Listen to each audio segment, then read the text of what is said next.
siang. Saya ucapkan kepada Pak Reza dan Pak Cahyo, terima kasih untuk waktunya untuk mengikuti sesi presentasi saya di hari ini. Untuk saat ini saya perkenalkan, nama saya Ali Sofyan.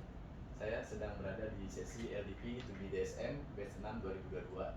Sebelumnya, presentasi support yang akan saya bahas ini, saya sudah mengikuti presentasi di Sales dan Supervisor. Untuk saat ini ada 3 poin di support yang sangat berarti sekali dan sangat bagus untuk kita implementasikan di after sales kita. Karena kenapa? Saya umpamakan seperti di restoran. Kalau restoran itu makanan atau menu yang paling utama, yang paling enak, pasti bukan hanya dari servisnya, tapi after servisnya juga, karena bumbu dan masakan dari tim supportnya sangat berlaku. Ya, saya ibaratkan seperti di store kita ada sales dan ada support. Yang pembahasan selanjutnya di logistik, ICO, dan kasir.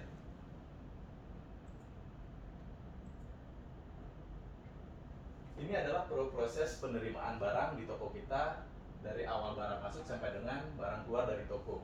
Yang pertama adalah dari logistik, yang kedua dari ICO, yang ketiga departemen, yang keempat kasir, dan yang terakhir adalah full payment. Kenapa dari 5 ini saya garis bawahi di 3 titik poin. Yang pertama adalah logistik, ICO, dan kasir. Karena untuk semua barang masuk, yang utama adalah dari logistik. Logistik bisa memantau penerimaan barang masuk ini melalui sistem, baik itu barang dari antar toko, barang DO reguler, maupun barang dari supplier. Penerimaan barang masuk, distribusi ke floor, stok di warehouse, dan pengeluaran barang. Selanjutnya ke ICO. ICO adalah proses administrasi atau monitoring di toko kita, yaitu bisa melalui cycle count, ada nanti ADF, RATS, data tunggu, sampai dengan proses monitoring stock opening.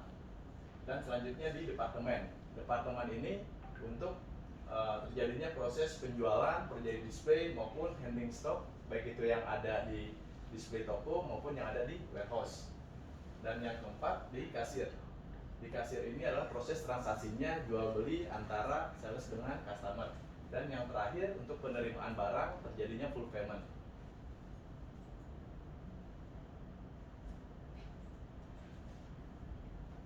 Untuk poin yang pertama yang akan saya bahas adalah di logistik. Logistik ini dia mempunyai 7 bobot KPI. Yang pertama adalah ketepatan penerimaan barang sebesar 30%. Yang kedua adalah proses penyiapan barang sebesar 15%, hingga inovasi sebesar 2%. Kenapa ada 7 titik bobot ini? Karena untuk yang ketepatan penerimaan barang sebesar 30% ini sangat berpengaruh sekali bagi proses inventory kita dan bagi proses penjualan. Penerimaan barang ini apabila tidak dilakukan dengan baik dan benar, maka akan terjadinya selisih salah jual, terjadi inventory yang nggak bagus, dan lain-lainnya.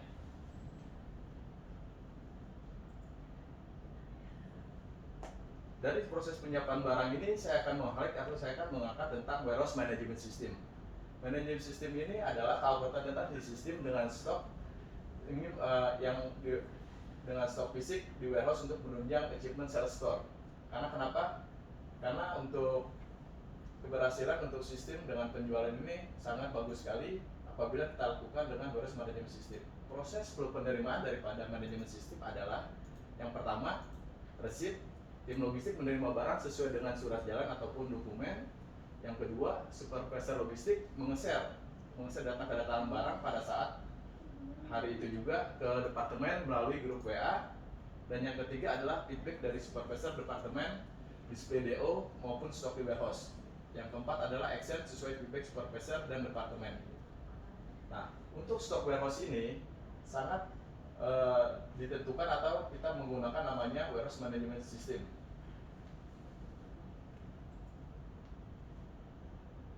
Stok warehouse. Kenapa kita lakukan stok warehouse? Karena yang berlaku untuk warehouse management system dilakukan oleh tim logistik melalui tahapannya ada 4. Yang pertama adalah untuk storing, yaitu sebelum kita membuat namanya sistem warehouse management system, kita harus menentukan lokasinya, yaitu lokasi rak, per zona maupun per departemen. Selanjutnya setelah dibuat lokasi maupun per departemen ataupun zona, kita tentukan berapa PIC logistik yang bertanggung jawab akan kerapihan dari segi untuk merchandising, grouping, maupun barcoding. Ini untuk keakuratan dan kerapihan di area racking di warehouse ini. Nah, selanjutnya dari PI ini akan ditentukan melalui data. Semua data yang masuk di warehouse management system ini harus ke data, baik itu merchandising barangnya, groupingnya, dan barcodingnya. Dan setelah dilakukan proses data, maka akan di-share melalui Google Spreadsheet ataupun PDF. Nah, ini bisa dilihat juga melalui S2 Operation. Kenapa ini sangat penting dilakukan untuk dilihat di S2 Operation maupun di Google Spreadsheet? Karena rekan-rekan sales kita apabila untuk berjualan, dia tidak harus turun ke loading untuk mengecek fisik langsung, tetapi bisa melakukan pengecekan di S2 Support dengan keakuratan dari warehouse management system ini. Nah, yang dilakukan adalah di tim logistik, dia melakukan flow proses stock warehouse yang tadi saya jelaskan di awal, bahwa warehouse management system ini sangat baik sekali untuk menunjang penjualan di toko kita.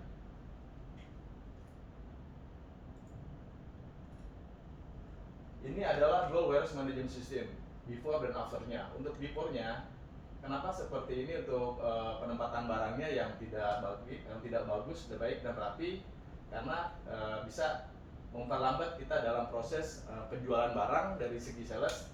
Terus yang kedua bisa mengakibatkan terjadinya kerusakan barang. Yang ketiga adalah ketidakakuratan antara sistem dengan di rack. Goalnya ada 3 poin. Yang pertama adalah update stock warehouse sesuai dengan sistem. Yang kedua, penggunaan Google Spreadsheet ini menghemat kertas paperless kita, karena tidak lagi dengan menggunakan banyak kertas, tapi kita sudah menggunakan Google Spreadsheet secara sistem. Yang terakhir adalah melakukan mempercepat proses transaksi cash and carry.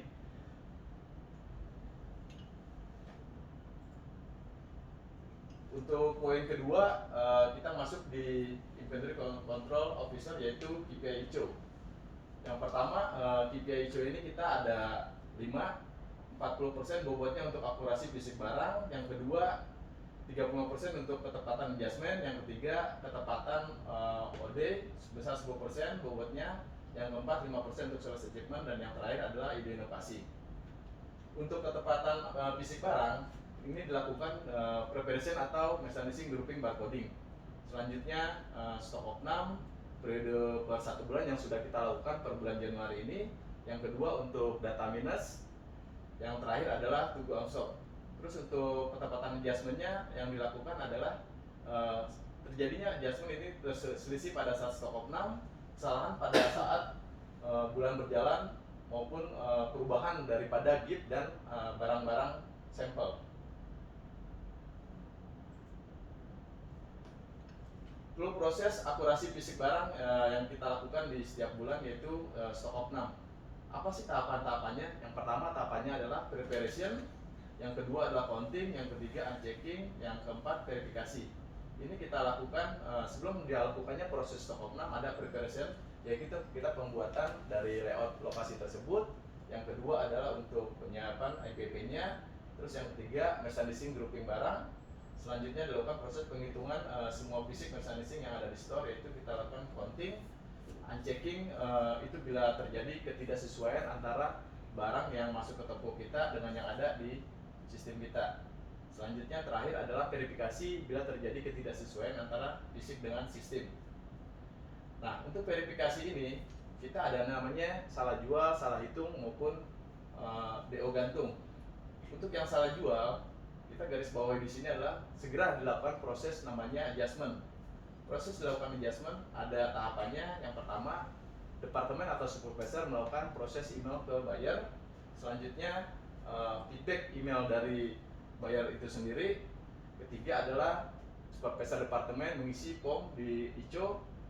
Terus ICO melakukan proses input di sistem, dan yang terakhir untuk monitoring, HU melakukan proses posting. Poin yang ketiga yang ingin saya bahas di sini adalah tentang kasir. Kasir ada 6 KPI. Yang pertama 50% tentang ketepatan, keakuratan, dan ketepatan. Yang kedua adalah derivative sales sebesar 20%. Yang ketiga sales achievement store, hingga ide inovasi sebesar 5%. Kasir di kita terbagi menjadi 2, yaitu kasir dan senior kasir. Untuk senior kasir sendiri job desk-nya ada 6, yaitu daily report kasir, schedule open kasir, petty cash, multi kasir, serah terima berangkas, dan yang terakhir adalah dokumen SN.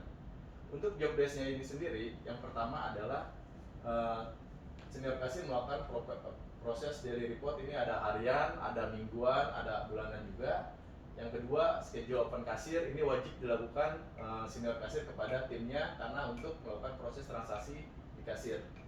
Terus yang ketiga, petty cash ini suatu bentuk keuangan di kasir. Yang keempat, monthly kasir ini report-report yang dilakukan setiap bulannya. Dan serah terima berangkas setiap hari dilakukan oleh para duty. Tahapannya menjadi 3 bagian, yaitu pagi jam 9, yang kedua siang jam 2, yang terakhir itu jam 8 malam.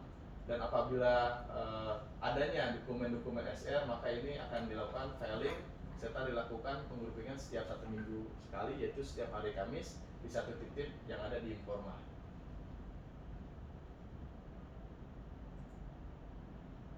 Flow proses kasir ini dimulai dari preparation atau briefing. Ini bisa dilakukan briefing pagi maupun briefing siang. Kasir wajib melakukan isi form dan membawa modal, cleaning area di area kasir, cek mesin edisi berfungsi atau tidak, acceptance kasir untuk proses transaksi wajib dijalankan, derivatif Unipro dan Komser. Yang terakhir adalah final payment. Untuk flow prosesnya sendiri, ini kasir setiap pagi dia ada briefing pagi maupun briefing siang untuk menginformasikan apa-apa saja informasi-informasi yang ada di kasir. Terus untuk form-form modal ini wajib diisi, dan ini sebagai bentuk kasir membawa modal untuk proses transaksi. Cleaning area ini dilakukan di area kasir. Selain cleaning, mereka juga mengecek kelengkapan daripada markom, POP dan lain-lainnya. Cek mesin edisi ini berfungsi supaya tidak terjadi kendala atau masalah pada saat proses transaksi.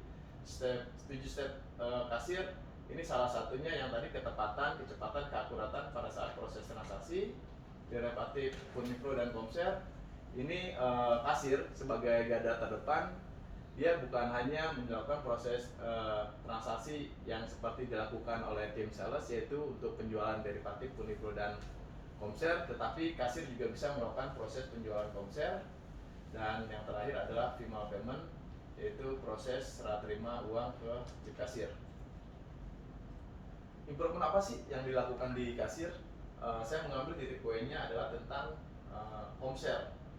Flow proses skemanya yang pertama adalah membuat grup WA oleh kasir.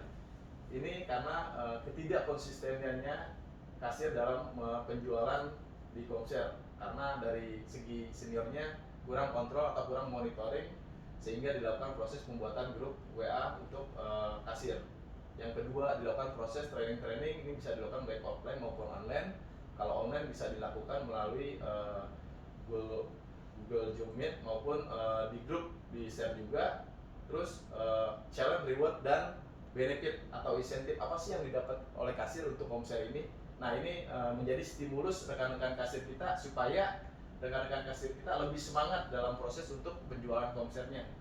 Untuk di kasir sendiri, penjualan Komser, kalau untuk insentifnya yang dapat dari head office itu sudah ada tiring-tiringnya, yaitu 3% dari total penjualan. Terus untuk reward yang dari toko sendiri kita lakukan itu bisa setiap hari maupun setiap minggu untuk reward penjualan Komser, baik dari dapat set jamnya maupun dapat bisa dari food and drink. Ini buat menambah satu semangat di kasir. Apa yang didapat atau yang dihasilkan daripada Komser ini sendiri?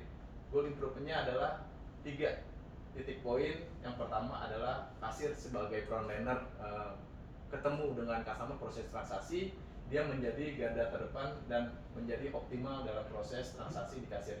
Yang kedua, dengan adanya kompetisi ini kasir menjadi lebih semangat dan kompetitif untuk peningkatan penjualan Komser. Yang terakhir adalah penjualan Komser lebih meningkat dengan ditariknya penjualan kita by month, yaitu saya ambil contoh di Desember dan Januari.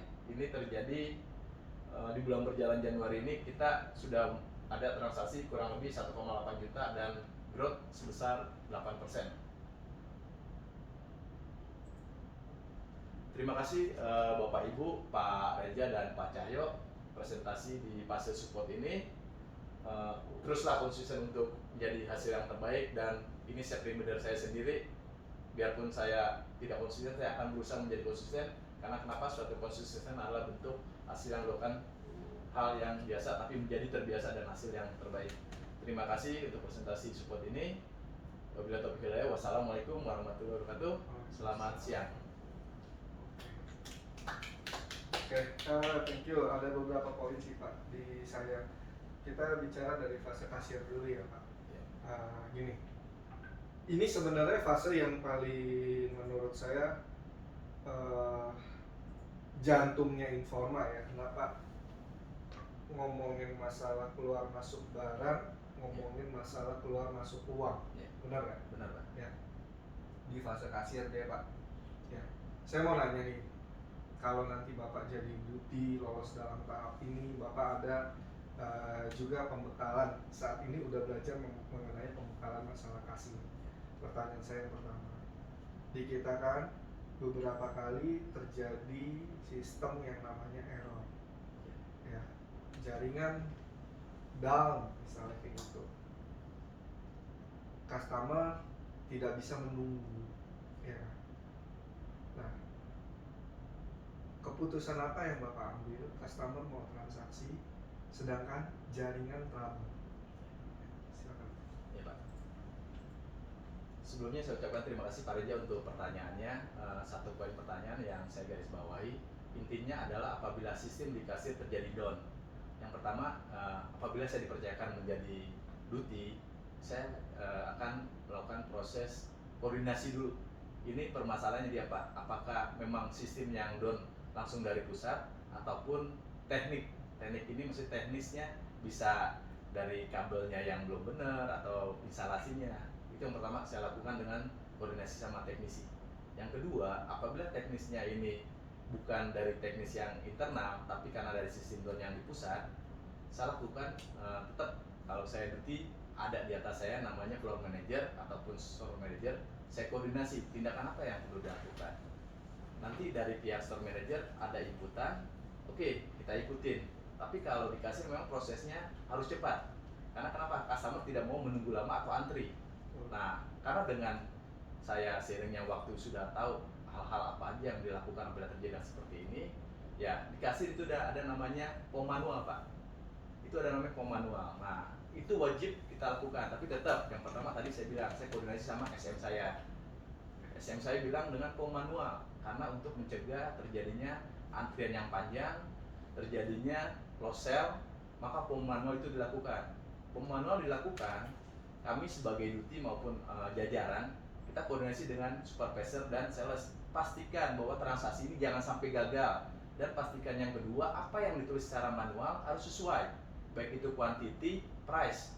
Karena kenapa? Sedikit kesalahan dari price itu fatal. Customer apabila sudah membayar, ada terjadi kesalahan, kalau kesalahannya itu besar, pasti customer nggak mau. Pertama, sistemnya udah salah, manual. Kedua, dia nggak mau tahu nih kejadian yang ada di kasir. Dia maunya beres, mau itu manual mau tidak, yang penting transaksi lancar. Itu kita pastikan Pak. Setelah proses manual ini selesai, customer selesai dan tidak ada masalah, kita cek lagi. Di jajaran manajerial itu ada namanya grup-grup, ataupun bisa langsung kita koordinasi dengan pihak IT terkait. Kenapa nih sistem bisa down? Dikasih tahu bla bla bla bla. Selanjutnya sistem sudah bisa. Jangan lupa kasir selalu menginformasikan lagi nih ke timnya yang ada di lapangan. Senior kasir menginformasikan kepada kasir-kasir yang ada di floor. Tidak lupa juga kasir yang ada di floor maupun senior yang ada di back office, dia menginformasikan bahwa proses yang tadi manual, transaksi manual harus dan wajib dilakukan pada saat sistem sudah on. Langsung hari itu juga, ataupun dengan rekomendasi besoknya pagi apabila ini terjadi malam di atas jam 10 malam. Tidak memungkinkan misalkan besok pagi langsung buru-buru dilakukan proses transaksi online-nya atau transaksi langsung. Sesuai, jangan sampai sesuai ini tidak dilakukan. Harus dipastikan segera ditransaksikan. Supaya kenapa? Sistem transaksi ini harus masuk Pak. Oke. Itu Pak yang sementara saya bisa kasih jawaban. Mungkin Mantap. bisa dapat tambahannya Pak. Oke, cukup mantap. Itu berarti kamu udah menguasai mengenai fase kasir. Yang kedua kita bicara mengenai fase hijau, Pak. Nah, di hijau ini kan saat ini ada program yang terbaru mengenai CycleCon. Ya, CycleCon dilakukan dari tanggal 3 sampai dengan tanggal 20. Ya. Ya, proses CycleCon itu tujuannya adalah setiap harinya dilakukan proses cross check. Ya, satu orang sales bisa mendapatkan 10 sampai 15 artikel atau 15 SKU. Gitu ya. Pertanyaan saya sama Bapak, itu dilakukan nggak sama Bapak dan tim saat ini? Yang pertama. Yang kedua, itu berjalan menurut Bapak efektif atau tidak? Gitu ya. Dengan inventory Bapak, gitu ya. Memaintain inventory. Ya. Silakan. Oke Pak Reja, dua pertanyaan ya. Yang pertama, pada saat ini dilakukan atau tidak per SE 15 sampai 20 artikel. Untuk yang berjalan, saya berada di zona komersial zone dan sub departemen CTC yang secara inventorinya lumayan besar. Kalau yang proses kita ini baru berjalan CycleCon, itu kalau di weekday kita jalan, tapi memang belum maksimal. Sudah jalan di tim kami, tapi belum maksimal. Kita bagi by kertas masing-masing sales, tapi belum maksimal. Itu di weekday. Di weekend pun lebih lagi, gitu. Belum maksimal juga, tapi tetap kita jalanin. Tetap kita ada namanya senior, ada namanya supervisor. Saya di sini sebagai supervisor. Tetap saya monitoring, mantau sampai saya sendiri pun sama senior turun juga ke bawah buat mengecek. Karena kenapa? Dari 3 sampai 20 ini namanya CycleCon pasti ada deadline-nya. Deadline-nya itu tanggal 20. Nah, di tim kami sudah jalan memang belum maksimal, tapi di atas daripada sales itu harus lebih maksimal daripada mereka. Karena mereka juga punya tanggung jawab. Selain kita kasih yang sekarang sedang berjalan buat pencarian CycleCon, mereka ada target utamanya adalah goal achievement atau sales. Jadi kita sebagai leader harus melihat juga nih di lapangan. Tim kita nih customer bagaimana yang ada. Kalau secara offline-nya, secara online-nya kita di komersial jalan juga. Itu dilakukan persona blast maupun follow up data retensi. Berarti itu dijalankan ya? Dijalankan tapi belum maksimal. Oke. Gitu. Artinya saat ini efektif dong. Inventory Bapak sudah tidak ada lagi yang namanya salah jual. Karena salah jual rugi itu bisa dilakukan proses adjustment ya di bulan berjalan. Berarti ya kalau itu dilakukan udah filter duluan. Iya. Benar? Iya. Untuk bulan berjalan itu adjustment. Lewat dari bulan berjalan, tim ICO tidak akan proses dan dibalikan lagi ke departemen atau zona. Kalau rugi, ya departemen tersebut mengganti. Berarti itu adalah salah satu hal yang cukup membantu departemen Ya. supaya tidak terjadi yang namanya salah jual rugi. Ya, benar. Oke. Itu positifnya di situ. Oke, dari saya cukup Pak, itu aja. Yang kedua, mohon maaf Pak. Apa? Tadi- Oke. Tadi mengenai apa ya? Yang pertama kan untuk sales. Efektif atau tidak? Ya, Gitu jadi ya, udah terjawab. mencakup ya gitu. Tapi ini memang baru mulai di Januari ini dan hari ini juga deadline tanggal 20. Tetap kita masih mencari, biarpun itu deadline, tetap kita maksimalkan hari ini deadline-nya. Oke. Karena ada proses diskrepensi dan sebagainya, nah di situ Bapak bisa lakukan proses pencarian. Ya, Ya. Oke, thank you Pak, dari saya cukup. terima kasih Pak Reja untuk pertanyaan dan masukannya. Pak Cahyo. Pak Ali, dari saya mungkin apresiasi dulu ya, karena penyajiannya cukup detail, on point, dan cukup mengcover seluruh bagian penting di masing-masing departemen dalam konteks support. Saya ada dua pertanyaan juga, mungkin bisa dilihat di bagian logistik yang di awal, ya, logistik tentang program Bapak. Nah ini bagus sekali menurut saya Pak, ini bagus sekali. Pertanyaan saya adalah, ini kan tujuannya kan bisa mengupdate stok barang yang ada di bawah tanpa harus ngecek kan. Yeah. Jadi otomatis itu setiap hari ketika ada penjualan langsung update gitu kan ya. Yeah. Pertanyaan saya adalah, apakah itu efektif? Maksudnya itu berjalankah dan seberapa konsistenkah?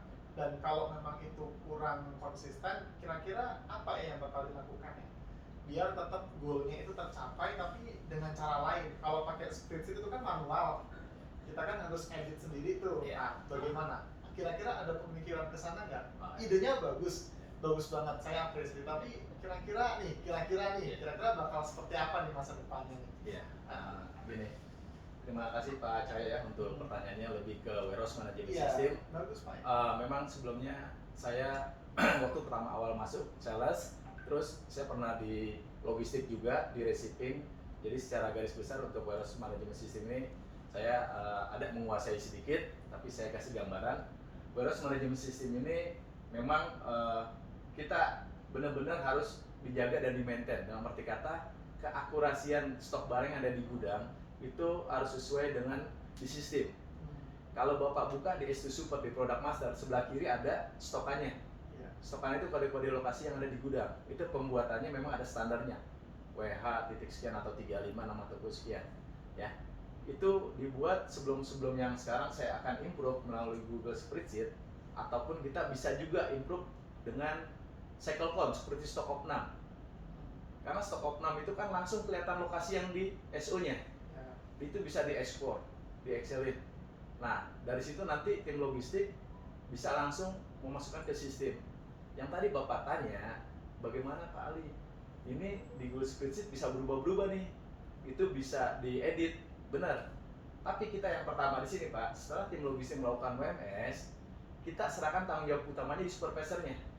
Supervisor yang megang dulu nih. Nanti supervisornya akan ngeset ke timnya. Timnya bila berjualan, dia bisa mengecek. Untuk saat ini di kita di informal kumot, handphone masih bisa digunakan. Mereka berjualan, kalau lihat di tab kan stokan DC, toko, product master di tab tidak ada. Mereka ke komputer lihat product master.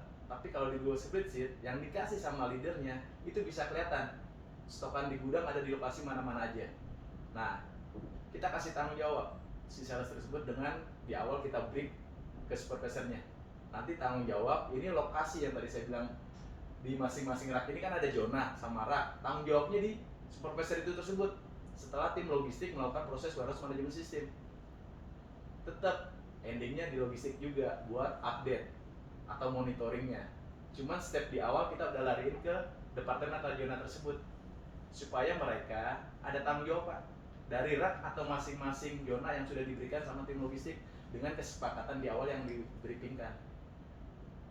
Ini fungsinya sangat baik sekali. Di floor pun kita bisa lakukan, tapi tidak disarankan. Karena kenapa? Barang di display bisa pindah-pindah lokasi, bikin bingung. Tapi kalau di gudang, itu lebih mudah maintainnya.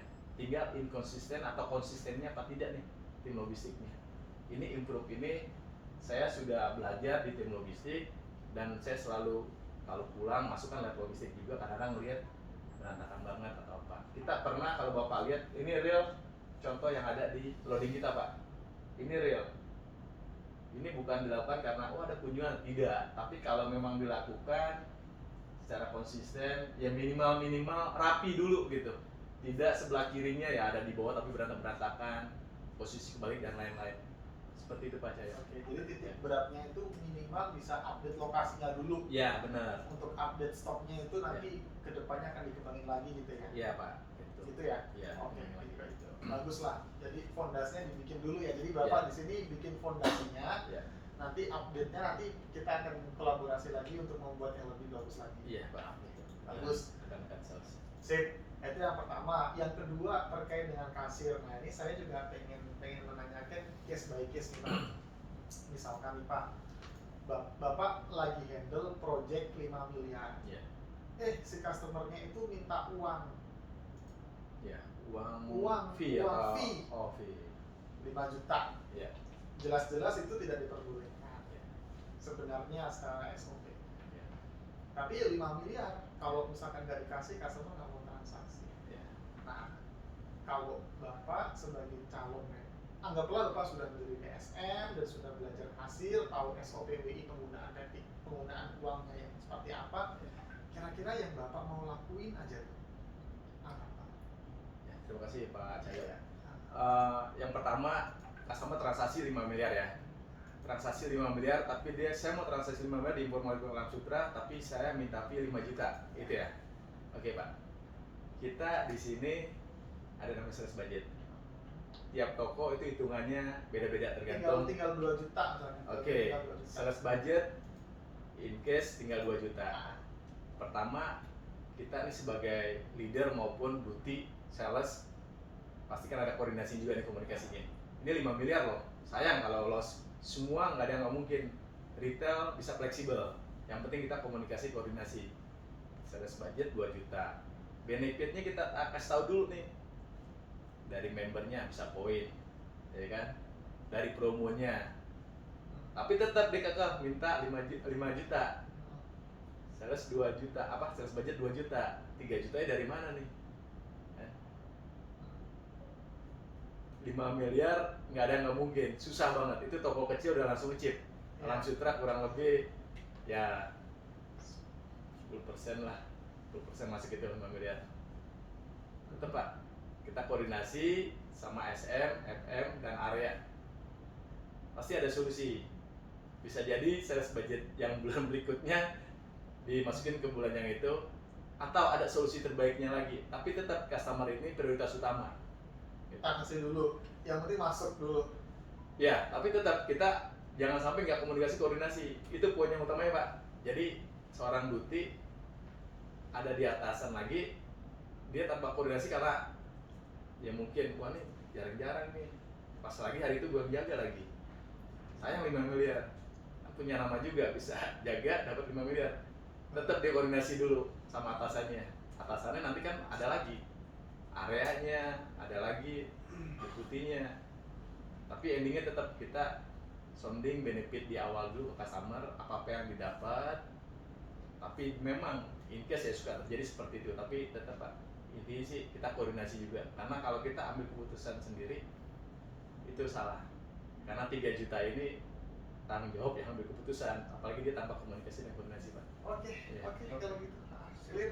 Bagus. Oke. Thank you Pak. Terima kasih Pak Reja dan Pak Cahyo atas masukan dan pertanyaannya, menjadi di saya buat kedepannya lebih baik lagi dan buat pelajaran di floornya. Masih Pak. Selamat siang. Siap. Thank you.